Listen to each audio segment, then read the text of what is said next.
Assalamu Alaikum wa rahmatullahi wa barakatuhu.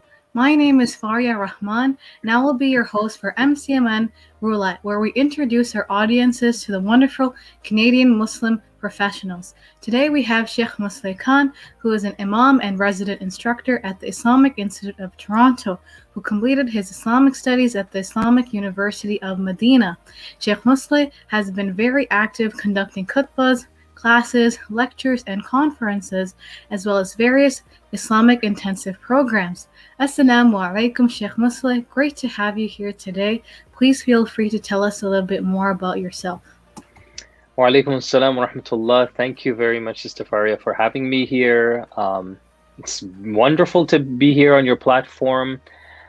These days, I'm finally having a chance to just relax a little bit and enjoy the summer, spending time with family and kids, and really just prepping for September, inshallah. So that's what I've been doing these days.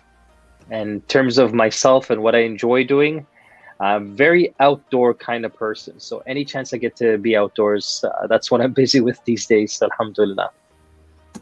So, Sheikh Musleh, what inspired you to become an Islamic scholar?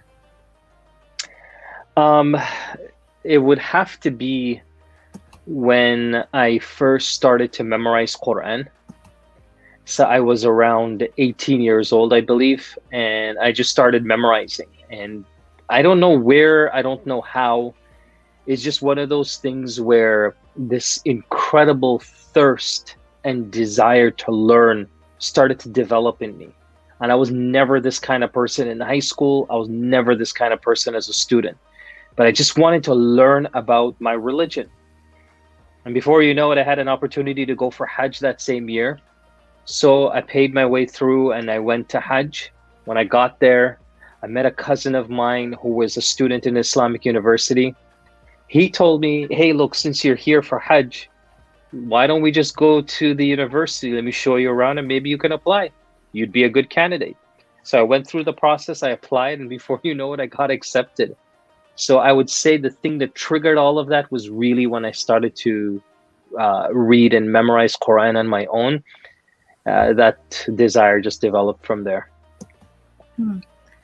So what advice will you give to a young Muslim student who is interested in becoming an Islamic scholar, especially a student who is really interested in becoming an Islamic scholar, but their parents, on the other hand, want them to be something else? You have to weigh at that moment in your life what's the more important and wise option. So listening to parents is something enormous and profound in the sight of Allah. So just seeking knowledge is not just going to overthrow your responsibilities with parents. So it's not one of those scenarios where you can just sort of give one answer and just go across the board, because some parents may not want their kids to study Islam because of certain fears that they may have, that, okay, you know, you're going to be away from us for a certain period, or you want to go to a different country, we want you to be near home, or you might develop a certain ideology about Islam. We don't want that to happen. So they might have certain legitimate fears. Whereas others may not want you to study the religion simply because they themselves aren't religious. And I've met families like this, where the parents, because they're not serious about the religion, why should their kids be? So it really just depends on the family and the relationship and what those reasons are.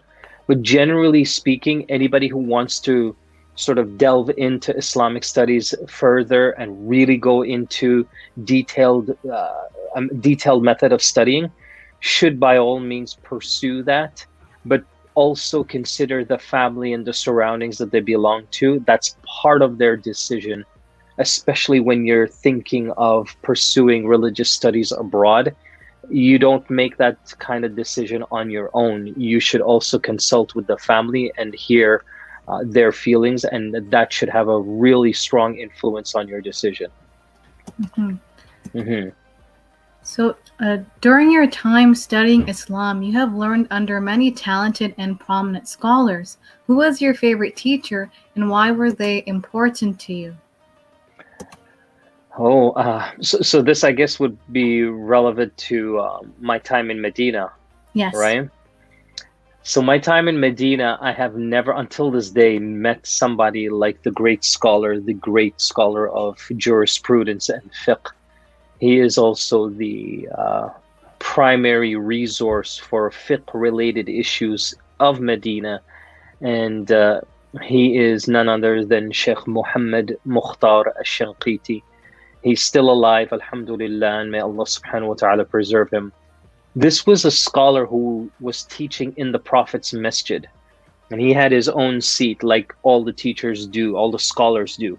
So he had his own seat, but he also had the biggest class I've ever seen in my life. Over 1,000 people at least show up there every week to sit in his lectures and to learn from him. That was one thing that really had a profound impact on me, but also his piety. He was one of those, he is one of those scholars where you can sit, and even if you don't understand Arabic, you can still benefit from his presence and his beauty and the nur that illuminates from him, his akhlaq and his etiquettes with himself, his students. Truly, truly one of the most remarkable human beings I've ever seen in my life. And I would probably say he has had the greatest influence in me in several different ways. Connecting with what you just said, what were some of your fondest memories at the Islamic University of Medina? Oh, wow. Where do I begin? I was born in Medina, so it was good to kind of go back to my roots a little, see what kind of life I was living when I was a young kid, and the circumstances my parents were involved in. As a student, the thing that I remember the most that I really enjoyed was some of the friends that I made, and I keep a lot of them till this day. Some of the best friendships that I've ever had, some of the best conversations I've ever had, some of the best relationships I've developed through these individuals. These were people that you meet from all over the world, gather at this university, this international university. And that would probably be my fondest memory, was to meet them and to be able to kind of live life, going out, eating every night, going out to different places, and just creating that bond. So it was really the friendships that is my best memory of there in Medina University. And now, talking more about your professional work, can you tell us a little bit more about your role as a Muslim chaplain with Toronto Police? So this is a role that I volunteer for, and I've taken on this role about 5 years ago almost. So it's been about 5 years now. This chaplaincy position gives me an opportunity to represent Muslims of Toronto with the Toronto Police Service. So whatever needs or questions that the Toronto Police Service as a whole might have that pertain to Muslims in Toronto, I'm kind of that person in the middle that helped to facilitate and mesh that relationship. And that's primarily what the chaplaincy is. And we have representatives of every religion within the chaplaincy program. I believe at this moment we have about 14 or 16 chaplains of all different backgrounds and faiths and religions. And another role that we have is we also provide support to the police officers. So especially if they just need any sort of support to conversation, support at home, stress, anxiety, any of those things, we're there to support them in whatever way we can. So that's the kind of work that I've been involved with in the last 5 years.